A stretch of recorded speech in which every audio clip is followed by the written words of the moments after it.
Good morning students. ये video जो आज हम पढ़ने जा रहे हैं वो हमारा टाइटल है पोएट्री यानी कि कविता। आप ये सोच रहे होंगे कि सर ये क्यों पढ़ा रहे हैं। जैसे कि मैंने तुम लोग को क्लास 8 में बताया था कि अभी जो तुम लोग इंग्लिश में ड्रामा, स्टोरी या पोएट्री जो भी पढ़ रहे हो उससे और क्लास 9th में आने के बाद कि पोएट्री क्या है, there is a drastic change, बहुत बड़ा बदलाव आता है। पहले के पोएम्स में क्या थे कि आपने पढ़ लिया, मैंने पढ़ा दिया, उसका मतलब बता दिया, उसका मैसेज दे दिया और आपने क्वेश्चन आंसर्स पढ़ा, आपने लिख लिया। लेकिन 9th में क्या है, यू नेवर नो कि आपके ही पोएम से किस लाइन से कौन सा क्वेश्चन और क्या मैसेज पूछ लिया जाए, ये हम और आप दोनों नहीं जानते कि टीचर कहां से क्या पूछ लेगा और स्टूडेंट। इसीलिए हम आपको आज बताने जा रहे हैं कि पोएट्री है क्या। इसलिए मैंने एक भी चैप्टर पढ़ाने से पहले तुम लोगों को मैं बताना चाह रहा हूं कि व्हाट इज पोएट्री। पोएट्री क्या है। जैसे मैंने बताया था कि कविता, तुम लोगों को मैंने क्लास 8 में भी एक बात बताई थी कि जहां पर सूर्य की किरणें, मतलब the sunlight does not reach, जहां पर सूर्य की किरणें नहीं पहुंचती वहां तक कवि का ज्ञान और कवि की सोचने की क्षमता पहुंच जाती है। तभी आप देखते हो कि कवि जो है किसी प्रकृति को या किसी समस्या को या कोई भी चीज है उस पर वो अपनी कविताएं लिखता है और वो इस तरह से लिखता है कि हम और आप जब उसको पढ़ते हैं तो हमें लगता है कि यार तो बड़ा सिंपल लगा, लेकिन जब हम उसको जानना चाहते हैं तब हमें असली मतलब दिखाई पड़ता है कि हाँ इन्होंने कहना क्या चाहा है, इन्होंने क्या कहा है हमसे इस छोटी सी कविता के द्वारा। तो आइए हम देखते हैं कि पोएट्री है क्या। पहले हम बात करेंगे, आप सब लोग इनको जानते हो, शेक्सपियर। इन्होंने क्या कहा है पोएट्री को, the best poetry is the most feelingly based on imagination, कि सबसे अच्छी कविता वही है जहां पर अपने इमोशंस और फीलिंग्स को लेकर के और इमेजिन करते हुए, जैसे कि इमेजिन करते हुए कि क्या होगा अगर उस चीज को दिमाग में रख करके कोई चीज लिखी जाए, तो उसको हम क्या कहते हैं, पोएट्री। विलियम वर्ड्सवर्थ ने क्या कहा है, poetry is continuous overflow of feelings.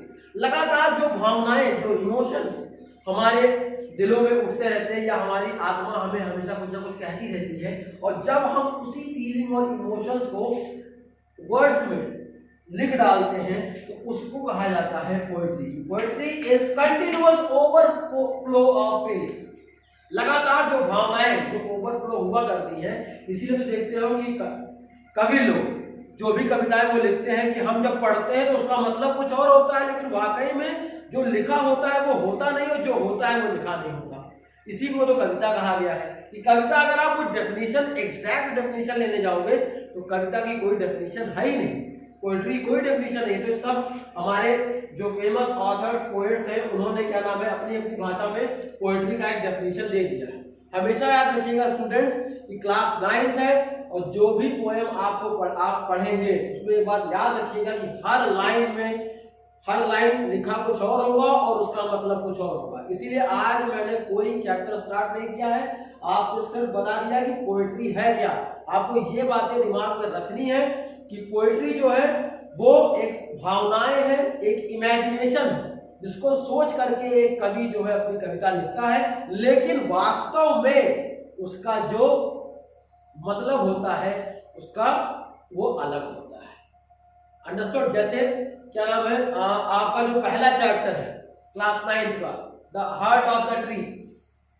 अब इसमें जो है हम पढ़ेंगे जब उस चैप्टर को, तो उसमें सीधे सीधे बताया गया है कि जो हमारा उसमें कवि जो है उन्होंने नेचर के बारे में बताया है, ट्री के बारे में बताया है, और इन दोनों को ह्यूमन से जोड़ा है कि हम ह्यूमन बीइंग्स पेड़ को क्या समझते हैं और पेड़ हमें क्या समझता है, हम प्रकृति के साथ क्या मजाक कर रहे हैं और रिटर्न में प्रकृति हमको क्या दे रहा है। उसने कभी नहीं, जब वो मजाक करता है, जब प्रकृति हमारे साथ मजाक करता है, तब हम जान पाते हैं कि हाँ वाकई में हमने कुछ ना कुछ गलत प्रकृति के साथ किया है। So students, tomorrow will study the first chapter of our book, that is the heart of the tree, in detail. लेकिन उसके पहले जो मैंने बातें बताई है, पोएट्री वाकई में है क्या, आपको उस क्लास 8 के लेवल से निकलना है। पहले आपको क्लास 9 में माइंड सेटअप करना है कि हमें अब जो पोएट्री पढ़ेंगे या जो भी स्टोरी पढ़ेंगे उसमें हमें हर लाइन की मतलब और हर स्टैंजा बहुत अच्छे से क्लियर होना चाहिए। Okay, thank you class.